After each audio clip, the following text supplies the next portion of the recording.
As is the case with anything that makes its way into popular culture, whiskey has a lot of myths surrounding it.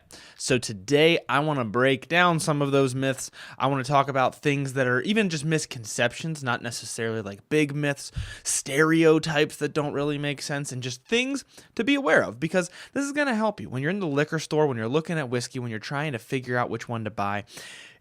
Some of these are going to relate directly to that. Some of them are going to relate more to the conversations you have in the whiskey world and the way that you view the whiskey world.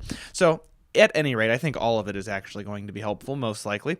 But I'm going to stick to the major ones. I don't want this to be one of those episodes where I'm just like rattling off stuff like a Gatling gun. So I'm just going to stick to the larger myths, the larger things that I see in the world of whiskey, mostly around the fringes of the world of whiskey. Mostly if you're newer to whiskey and if you're not sure about it, then you see a lot more of this stuff because, the people who have been in the culture for a while tend to know it. And so if you're going to talk about it, if you're going to talk whiskey with family and friends and coworkers, you're probably going to want to know these things. And maybe you've even been around for a while and one or two of these you actually weren't aware of. So let's dive into some myths. Before we do that, though, I have to take a moment to ask you to go check out the Patreon page. The Patreon is overwhelmingly helpful, and I hope that you guys know that and that you take seriously when I say how helpful it is, that I truly mean it. It's incredibly helpful. And I also am not asking for a handout. I try to make it so that it's a fair trade. It's like your Netflix subscription, You spend a certain amount of money per month, you get a service in return, and you feel like it's worth it. That's really the goal with the Patreon page. We've added merch for people who sign up now, so now you're going to get merch after a certain number of months. Barrel picks are underway. I've already selected people to go with me to my most recent barrel pick, which by the time you're hearing this is probably over, but you get where I'm going with this. So lots of really fun things on the Patreon page. Just last night, as of the recording of this, we had a really cool monthly virtual meetup, so I got to talk to some of you guys and ask questions live, and everybody was live. So it's not just like a live where you're just in the comments. Like, we're all able to talk to each other. That was a ton of fun. So I'm really excited to get those going more and more as we move on here. But at any rate, the Patreon's super helpful, so thank you so much to everybody who does check it out. Now, let's talk about myths. Let's dive into some of them. This episode is not brought to you by Dr. Shasta, but I wish it was, because this stuff, I love it. It's like one of the cheapest pops you can get if you've ever seen this. They have it at Menards. Anyhow, totally unrelated, but I was just taking a sip of it, and I was like, I don't know if I have to cover this because they're not sponsoring me. I'm going to not worry about it and just disclose that they're not affiliated with this podcast. But if the doctor himself is watching, hit me up. Okay, so let's start diving into some of these myths. First of all, women naturally tend to not like whiskey because it's like a manly thing. It's a man's activity, right? Wrong. I figured I'd just come out of the gate with a heater, right? So the idea that women naturally don't like whiskey is not only a myth. I wouldn't just include that as like a funny, here's a stereotype that's not real. But the reason that I'm including it is actually because the opposite is true. And that's what I find to be hilarious. So not that women are wired more to enjoy whiskey, but that women actually tend to genetically be better at sensing things through taste and smell. So women tend to be better at pulling out flavor notes. Now, this is something that is like anecdotally supported a lot, but I actually even found an article. It was on NPR, and they had an article that was labeled it was "Are Women Better Tasters Than Men?" And it was a whole article about this, and there were some scientific studies done about women's taste receptors and smell receptors, and it just so happens to be, it just turns out that women do tend to be better at tasting whiskey and tasting all sorts of things. They tend to have more sensitive palates, a better ability to pull out specific flavors, specific notes, to detect something in a lower concentration. If I remember correctly, that was how they had done that study, is they like lowered and lowered and lowered the concentration until everybody in the study couldn't smell it anymore, smell it or taste it. And the women tend to do a lot better than the men. So I say all that to say that I just wanted to come out of the gates with one that was a little, I don't know, controversial, but also funny to me because it's the opposite of the fact. So that is not to say that women are going to like whiskey more. And I think that almost goes hand in hand with having the more sensitive palates. I think if they don't get past the burn is going to be extra brutal because you have this really sensitive palate, basically sensitive sense of taste. But I think the flip side of that coin is if you can acquire the taste, well, man, you can just taste way more than a guy could because you have this way more sensitive palate. So it's one of those where it's like it probably about evens out to where if we're talking just in terms of the way people are wired, it's a higher barrier to entry for women, but higher reward because of that sensitive palate. Lower barrier to entry for men because they have a less sensitive palate, but lower reward because they have a less sensitive palate. So, I'm neither here nor there on whether it actually means that you like whiskey more or not. But important thing to know is that women tend to be better at pulling out flavor notes and things like that. So if you're talking conversation with a woman, especially I do this a lot with my wife, I'll have her smell something and I'll be like, "What are you smelling here?" Because she's really good at it. Like she doesn't like the taste of whiskey, but she's really good at smelling it and being like, "Oh, actually, I get a little bit of this," and I'm like, "That was the thing that I was trying to nail down. Thank you so much." So that's a little bit of a fun one, maybe a little controversial to start us off. I promise we're gonna get more specifically into drinking whiskey. I thought that one was interesting. So moving on, ice makes whiskey smoother. Hold on, let me say that one more time. Ice makes whiskey smoother. Okay, I actually had to do that because I might clip that, so I wanted to do it looking directly at the camera. Ice does not make whiskey smoother. That is a myth, and it is the case sometimes, but definitely not all the time. And in my experience, it is less often the case that it makes it smoother. It's more often the case that ice makes it a little bit harsher. For me, for my palate, for my experiences, and also for people that I've talked to about it. A long time ago, I actually don't know when this was. This is definitely sub 100 episodes, probably like sub 50 maybe. We did an episode about like putting ice in whiskey, chilling whiskey, those sorts of things, and we found that it tended to not be as good. Me and the guest, I want to say it was guest noob Bryce, who's actually going to be back here soon. I want to say it was Bryce. We tried stuff together and we both agreed like when you add the ice to it, it's a little bit more harsh. Now what's going on there, right? So I have a couple theories. The first is some whiskeys, when you add water, so forget about temperature and ice for a second. Some whiskeys, when you add water, they get harsher. It just depends on the whiskey. A lot of times when you dilute a whiskey, you're going to be able to see more of the impurities, which is okay if you're releasing it at cask strength and you're like, nobody's ever going to taste this weird flavor that this has anyways, because at cask strength, it has this overwhelming caramel or overwhelming flavor that I'm looking for. But if I dilute it down, now that caramel's diluted and you can taste this other thing. Sometimes that happens. So sometimes when you water down a whiskey, you can see the impurities a lot better and it becomes a lot more harsh.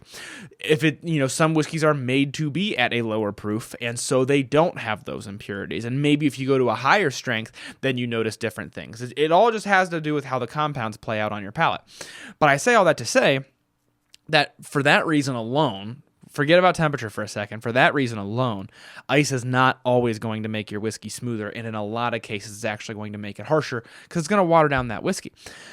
Now, that being said, there's also a temperature element to this, and this is my theory for why I just genuinely do not like my whiskey on ice nearly as much as I like my whiskey neat. And I've perpetuated this before, or I've talked about this before, that there's this kind of stereotype like, well, I'm so tough that I drink my whiskey neat. Like people tend to think that that's what you are saying. That's not what I'm saying. Actually, it's the opposite. I think whiskey is more harsh when I have ice in it, and I just think it's easier and less painful to drink without ice in it. So, my theory for why that is the case is actually because of the temperature change. I think when whiskey's at room temperature and it hits your palate, you're able to taste it pretty well, right? When you cool anything down, this is just known. When you cool something down, you taste it less. It weakens, it's harder for your palate to taste it. Well, because it's getting weaker in terms of flavor, but it still has the alcohol to it, I think it makes it taste harsher. And also, it's not staying cold the whole time you're taking a sip of it, right? Your mouth's going to warm it up. And as your mouth warms it up, I think that just kind of activates the alcohol almost. Like I think that kind of just makes the alcohol pop more because you're feeling it heat up in your mouth, and that's making the fumes come out of it even more.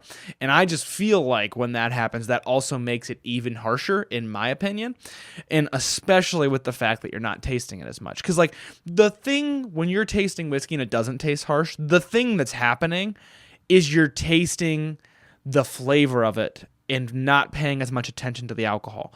Well, if you take away that flavor, you're going to pay more attention to the alcohol. So it all in all, for me, it almost always makes it worse. There are some whiskeys that I would like on ice that I enjoy. I did an episode trying different ones on ice. But mostly for me, it's just a mood thing. If it's really, really hot outside and I really, really want a glass of whiskey, I'll either do a cocktail or I'll do it on ice, of course. Like, I'm not like a psycho. But I do usually prefer it neat. I tend to drink more whiskey in the wintertime, or I drink it more indoors in the summertime. So that's kind of where I'm at with ice. But important detail, because I think it gets overlooked, because I think what happens... Here's just a guess. I think when people are newer to whiskey, everything's really harsh, right? Everything tastes like alcohol. And so they cool it down, and it dulls the alcohol flavor a little bit, and it dulls those other flavors as well, maybe even more.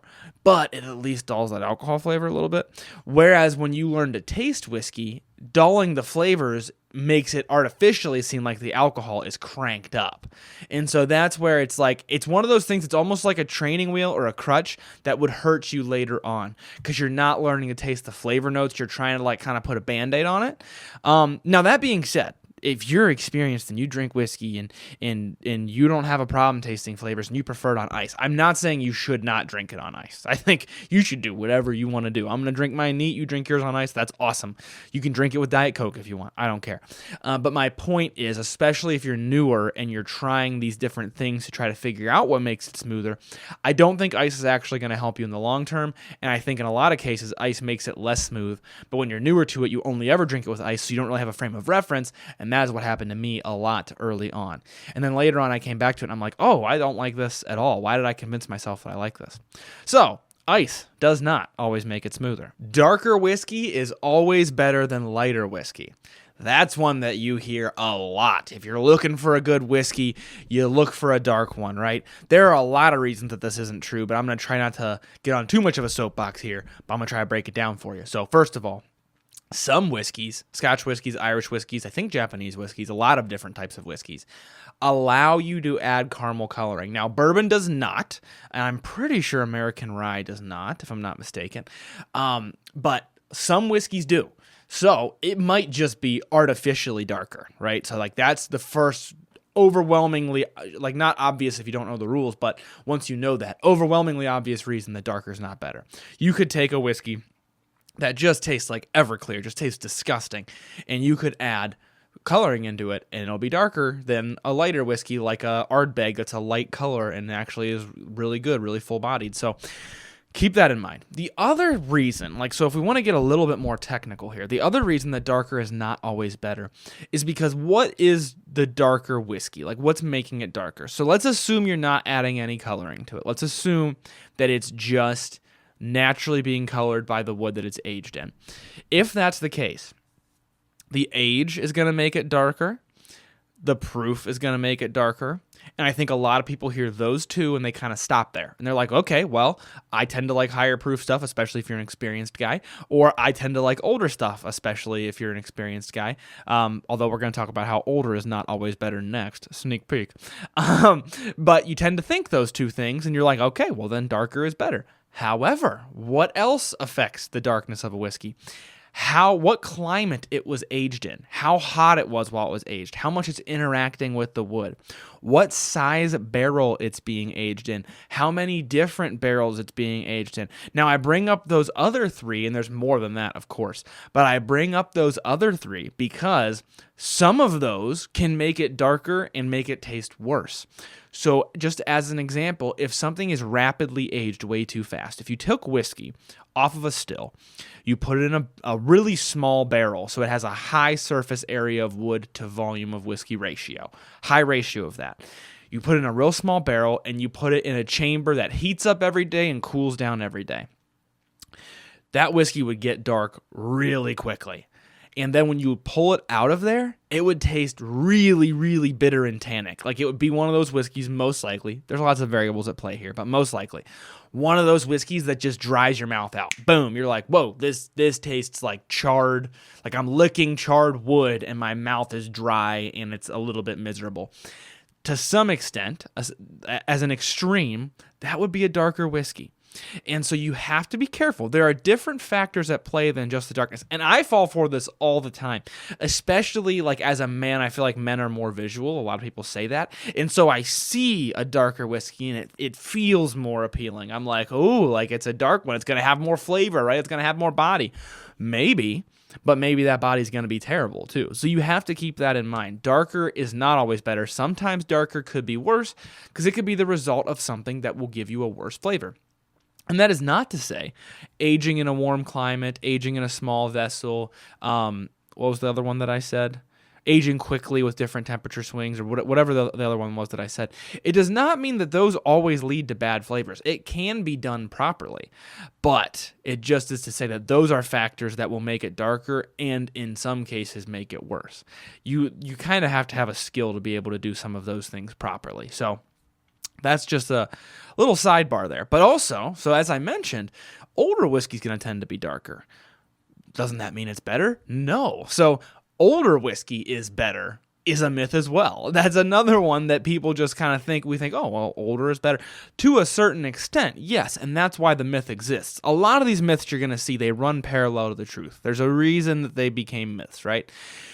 Older is better if you're drinking a 1 year, a 2 year, a 3 year, and a 4 year. Most of the time, not always, most of the time, the older is going to taste a little bit better.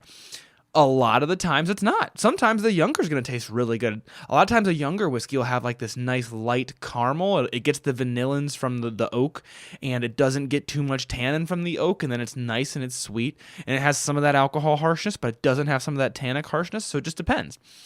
But more importantly, when you get, especially in the United States, especially in warmer climates, when you get beyond 10 years, you can really start to run into some harshness. You can really start to run into some whiskeys that you're like, whoa, like this tastes like I somehow distilled an entire barrel down into one glass and I'm drinking that barrel and it is not pleasant.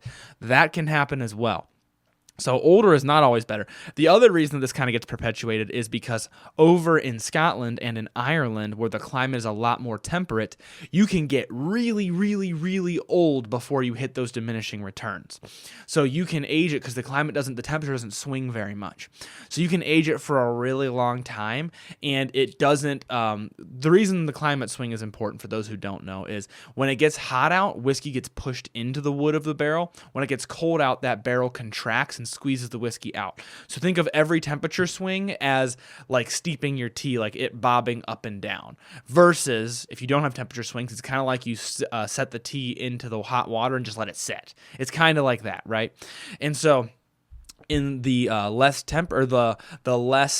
temperature changing climates over in Scotland and in Ireland, you can age for a lot longer and see a lot less tannin interaction, see a lot less harshness happen, and also they tend to use used barrels over there, so that even amplifies it even more because they're using barrels that have already aged something. So some of that like raw tannin char that's right there, some of that flavor has already been extracted from the wood, right?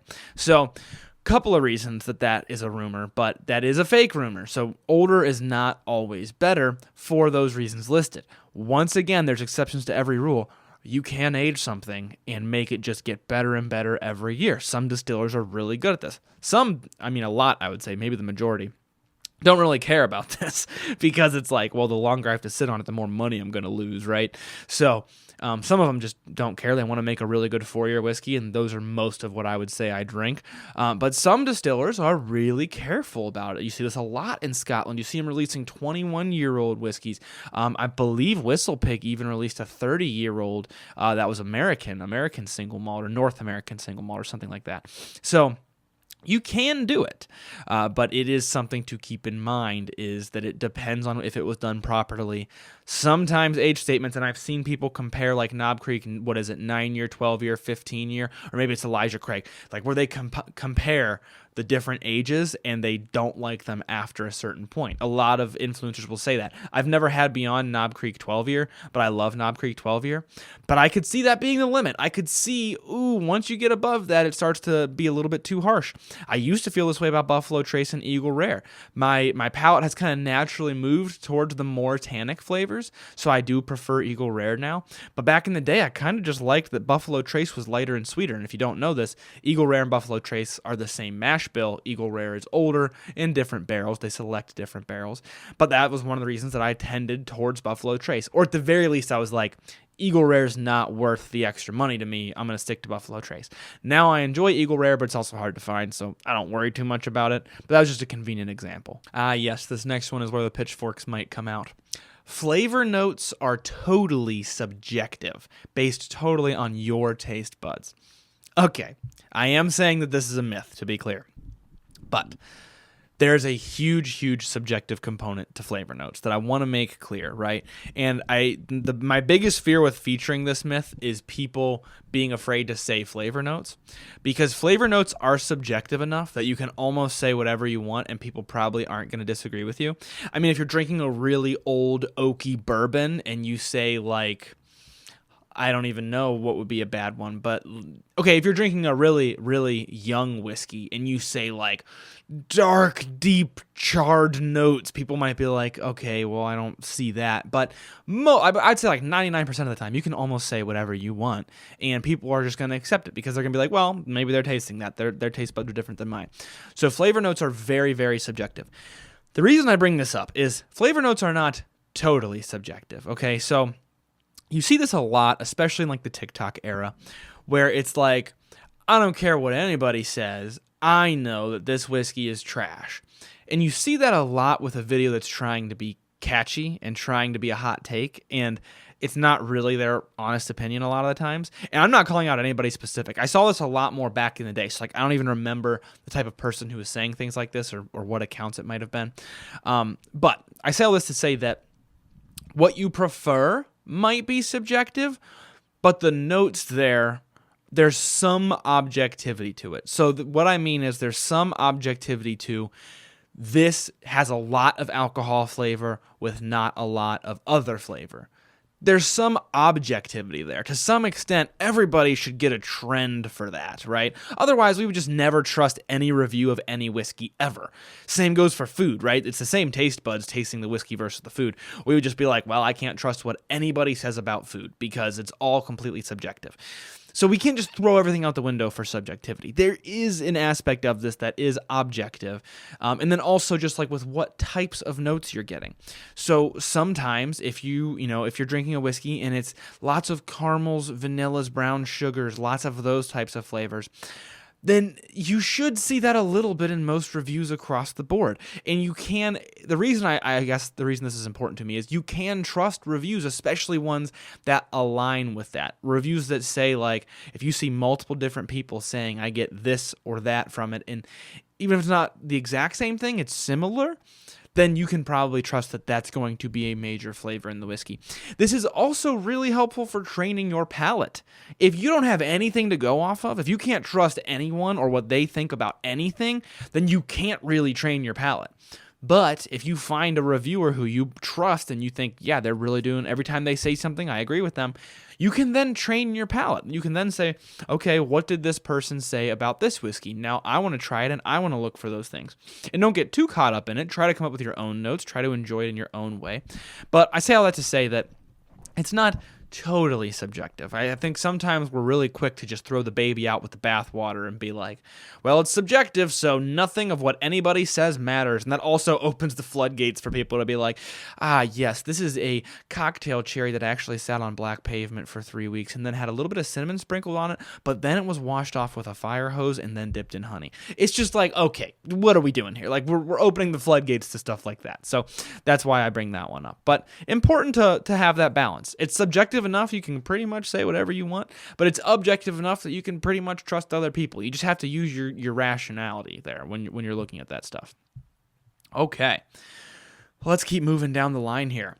Whiskey never goes bad. Wine goes bad very quickly, but whiskey actually doesn't go bad. You can just keep it forever. That is a myth, okay? That one is a dangerous myth because I have lost good bottles to that. Not a full bottle, obviously, which is what we're about to talk about, but half-empty bottles. So whiskey does go bad after a certain period of time. Now, if you never open the bottle, if it's still perfectly sealed, odds are the amount of time that it will last will be an extremely long time. Like, it will last a very long time. Probably the cork will rot out of it, will dry out and rot into the bottle before the whiskey actually goes bad. Like, that might be the cause of it going bad. But the whiskey itself is probably going to be fine. After you open it, anywhere between a full bottle and like 3/4, it's going to last a super long time. I wouldn't worry about it. Excuse me. Anywhere between 3/4 and a half of a bottle, it's going to last probably at least half of a year, maybe a full year. Really depends on the whiskey. This is another one of those things where it depends on which whiskey it is that we're talking about. But all that being said, it will go bad around that time period. Once you get below half a bottle, I tend to try to make it less than 6 months if I can. This is where it can really start to come off the rails, and it's hard to know. Every bottle's different. Every whiskey is different, depending on the proof point, depending on the shape of the bottle, how much air to whiskey ratios in the bottle. Those sorts of things are going to change it. But most importantly, what's going to happen is it's probably not going to be harmful in any way. It's probably not going to expire in the same way that food expires, but it will degrade in flavor eventually. So let's just go to the extreme and say that you leave 1 glass of a whiskey in a bottle. So you've got like 1.5 ounces of whiskey in this bottle, and you leave it for 6 months. Odds are, maybe even let's make it more extreme, 1 year. Odds are, when you come back to it, it's going to have a real harsh taste to it. The whiskey is going to interact with the oxygen, because even though you got the cork in there, there's so much oxygen has made it into that bottle from it being mostly empty versus the amount of whiskey. It's got plenty of oxygen to just keep reacting with that whiskey, okay? And so that's going to oxidize the whiskey, which to some extent can be good. If you've got a brand new bottle and you pour it into a glass, sometimes you want to give it a swirl or two and oxidize it a little bit. But over a year of just sitting there with that, a lot of times you are going to very, very quickly pass the point of diminishing returns, and then you're going to end up getting into territory where it's getting worse. And a lot of times that worse, quote unquote, is going to be a little bit more harsh, a little bit more alcohol, a little bit more like paint thinner, like chemically. That's what I've had experience before. And I also had that happen with a bottle of Russell's 10-year by accident, completely by accident. And I went to review it. I was doing a review video of it, and I think I left it like probably 1/4 of a bottle for like, let's say, a year. And I went maybe 6 months. I went to review it, and I'm doing the review, and I'm like, this is so much worse than I remembered. Like, I kind of enjoyed this. I'm not a huge Russell's 10 person anyways, but in the review, I'm like, this is really bad. I never published the review because later I was like, oh my gosh, I bet I let it sit too long. So like, this doesn't make sense. I really, really don't like this right now. And it had just sat too long and oxidized, and it became really harsh. So whiskey does go bad eventually. The next myth that we have here: water makes whiskey better. That is a myth for reasons stated earlier on. I'm not going to beat that dead horse, but basically, sometimes it does. Sometimes it reveals issues. Sometimes it reveals better flavors. It just depends. So water is a great way to see your whiskey from a different perspective and get an idea of whether or not you like that whiskey watered down, whether you like it higher proof, whether it has impurities when you water it down. It's just a different perspective. It's just like looking at a painting under different lighting. You know, you might look at it under one lighting and you're like, wow, this looks great. You look at it under a different lighting and you're like, this either looks better or it looks worse. It just depends.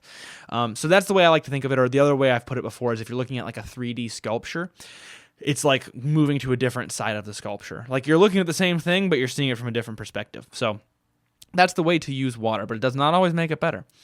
Okay, yeah, this is another one. This kind of came up already, but let's talk about it. You can rapid age whiskey and make it taste just as good as if you were to age it longer. That is a myth as well, for reasons stated previously. There is something about aging longer in a more temperate climate. I don't know the science behind this, but it just introduces less of a tannic flavor versus rapidly aging. So this can also be more than just where it's aged at. This can be throwing aging spirals or aging wood chips into your whiskey at home in order to try to rapidly age it. You know, you buy a 4-year whiskey, you throw a bunch of wood chunks into it, and it's going to make it taste like a 10-year whiskey after a couple of weeks. Not necessarily. A lot of times it's not at all. That was a very common myth that got perpetuated by a really popular TikTok video a couple years ago.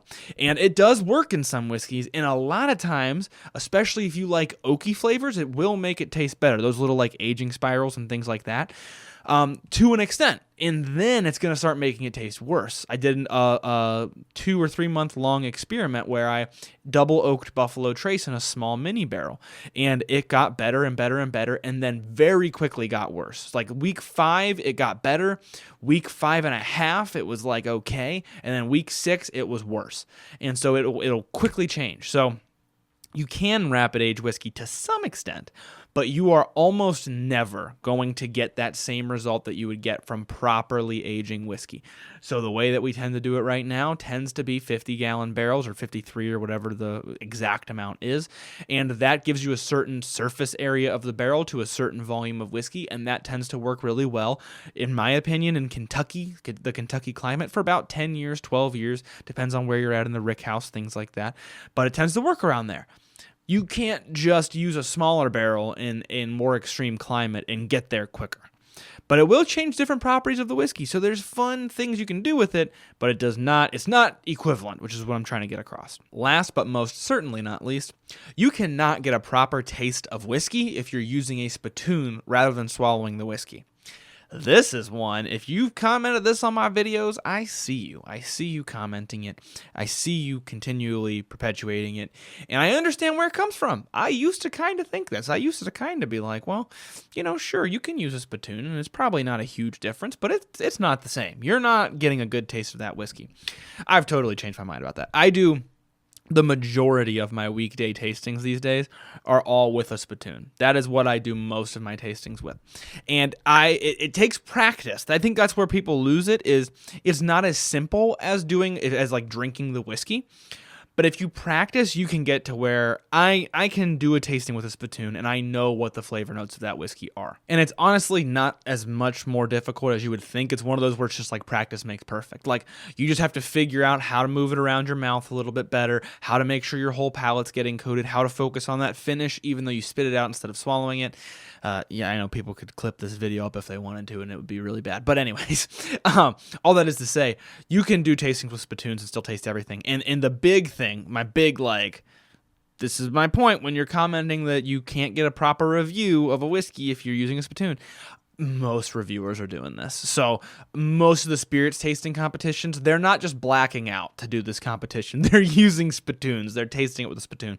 A lot of times when you do a barrel pick, you're going to use a spittoon. A lot of times when you go to a distillery and you work with a blender or you talk with a blender or they walk you through a tasting, they're going to have a spittoon there for you. If you're blending, like master blenders, the people who we in this industry put at the very top of their craft, who are so good at picking out the flavors of whiskey, a lot of times they're using spittoons. So all that is to say, spittoons do not ruin the flavor of whiskey. And I can understand why you might think that, but if you get good, it's just like with anything. If you practice it, you flex that muscle, you can get really good at doing tastings with spittoons, which is what I do most of the time. Because most of my review videos, my review podcasts, my review YouTube videos, those all have to occur during the day on a weekday for me now. And so I have to make sure that I'm not just getting drunk on the middle of a weekday. Otherwise, it would literally be almost every day. And so I have to be very careful with that. Now, another like word of caution is you do still get a little bit of alcohol using a spittoon. I've heard of people doing it and saying they're not getting any alcohol at all and that it doesn't affect them. And maybe if you have the proper technique and you're really rinsing your mouth out with water or whatever, you might be okay. But just be aware, you are probably still getting a little bit of alcohol, even if you're using a spittoon. But don't be afraid to use them at home, even. Like if you're like trying to just do a blind tasting and you're trying to just learn something about whiskey, there's not really a reason that you have to drink it. You're still doing the thing that is enjoyable, in my opinion. Like, you're still doing the meditative, focusing on the flavors, focusing on the art, focusing on the whiskey and the craft and how good it is, why this one tastes more like this versus the other one. You're still doing all that, so don't be afraid to use a spittoon there. I know it's a little bit gross, but you get used to it so quickly. I have a reusable one that I use now. It's a glass bottle, and I just dump it down the toilet, flush it with a whole bunch of water, and then clean it out with soap and water, and it's fine. It's something that you get used to relatively quickly. Okay, I'm sure that there are more myths out there, but those are the ones that I decided to cover in this episode. Hopefully you guys liked it. Hopefully you learned at least something from it, or if not, got a little bit of a refresher, or maybe even you knew this was a myth, but you didn't know why. You didn't know the counterexamples that I gave. So hopefully that is the case. But I wanted to get this out there, and I might even cover more. I probably am going to start this on Reels, just covering myths like regularly, because there's a lot out there and it's easy for misinformation to accidentally get perpetuated. I'm sure I have perpetuated misinformation about whiskey plenty of times. So that's why I kind of want to just get more of these myths out there in the open and let people know that it's usually not just, well, the opposite of this myth is true. It's usually like there's some truth and there's some untruth, and here's how you use that practically, right? Here's how you use that when you go to a liquor store when you're talking to somebody.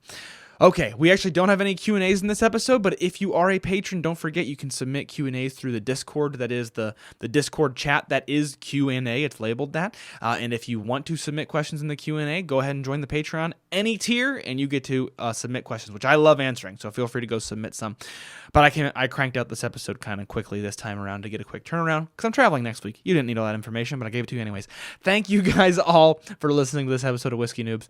I'll leave you with learn to drink to learn. Hi there. Since you're still here, I'm going to assume that you enjoyed the show, in which case, please just take a moment to leave a 5-star rating or review on whatever platform it is that you get your podcast from. Subscribe to the podcast because that actually really helps out.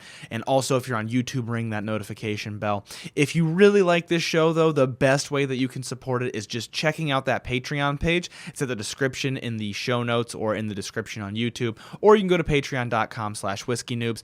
That is the absolute best way to support the show, but also just spreading the word to other people who you think might be interested. I am so grateful for all of the forms of support that you guys give. And please, please, please, most importantly, always drink responsibly. Thank you guys all so much. And in case nobody else tells you today, I got to tell you, God bless.